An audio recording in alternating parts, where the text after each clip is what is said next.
Tell us what we're doing. You have 2 minutes to draw your animal of choice. You can start now.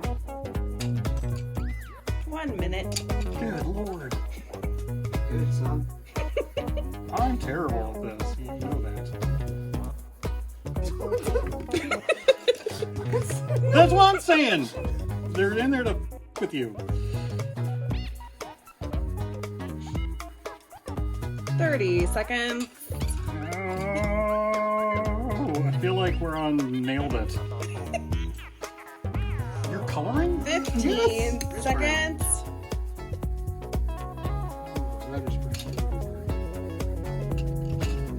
Get some layers of color. 5, 4, 3, 2, 1.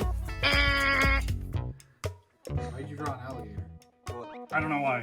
I have no idea why. it's draw a bird It's day. draw a bird day, but You said pick an animal. draw a bird. draw a bird. Draw a bird. She said pick an animal. You guys are sons of bitches. You did this to me on purpose. It's a pretty good alligator. Really nice alligator. 10 seconds to throw some wings on that thing? No.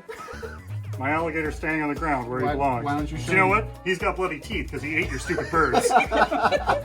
Okay. Brian, what did you draw? I drew a bird. What is the bird? It's bird species. All right. Dan? I drew a bird as well. That didn't so bad. My bird looks like it would eat your bird. I can't even draw It wings. does. There's no way. I drew an alligator. Let's see your bird. It's your bird. Its bones are hollow. You know, that's a fairly good That's alligator. actually a really nice alligator. Except for his fat knee. But He does have one big knee. is his knee here or is it I here? don't know. I got Does he have a lump? It's double jointed. He looks like he's wearing heels. Does he have cancer? Probably. It's infected. They live a long time. Get the guys. Well, Show off your drawings. happy draw a bird day. Hold on. Ah, Nope. That my doesn't bird's count. just far away.